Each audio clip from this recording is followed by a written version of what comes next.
ఈరోజు ముందుగా మీడియా మిత్ర బృందానికి హృదయపూర్వక వందనాలు తెలియజేసుకుంటూ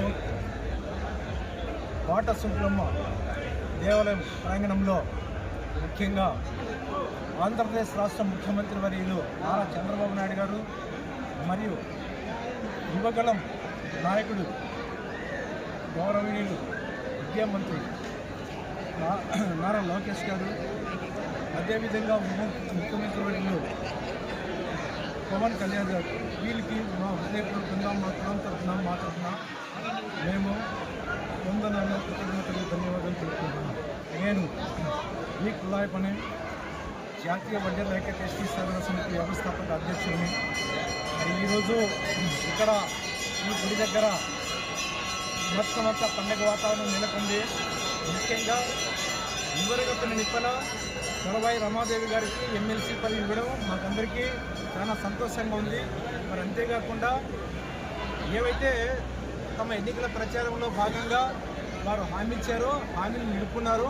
అందుకు మేము మా కులం తరఫున వడ్డీల కులం తరఫున మరీ హృదయపూర్వకంగా వాళ్ళకి వందనాలు తెలియజేసుకుంటున్నాము. అంతేకాకుండా మాకు న్యాయం జరిగిన వాటిలో ఇదివరకు స్వాతంత్ర సమరయోధుడు వడ్డే ఓబన్న గారి జయంతి ఉత్సవాలని అధికారికంగా జరుపుకోవడానికి వాళ్ళు ముందుకొచ్చి అనుకున్న తొందరగా మాకు కార్యక్రమం ఏర్పాటు చేయడం జరిగింది. రెండో విషయం వచ్చేసి గనులు విషయంలో 10% మాకు న్యాయం చేశారు.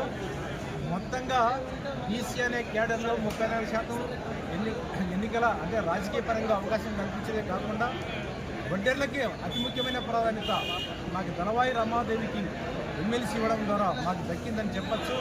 ఈ కార్యక్రమం ముఖ్యంగా మమ్మల్ని ఎస్టీలో త్వరగా చేర్చాలని ఇప్పటివరకు మేము విన్నవించుకున్నాము, చాలా వినతిపత్రం ఇచ్చాము. ఈ కార్యక్రమం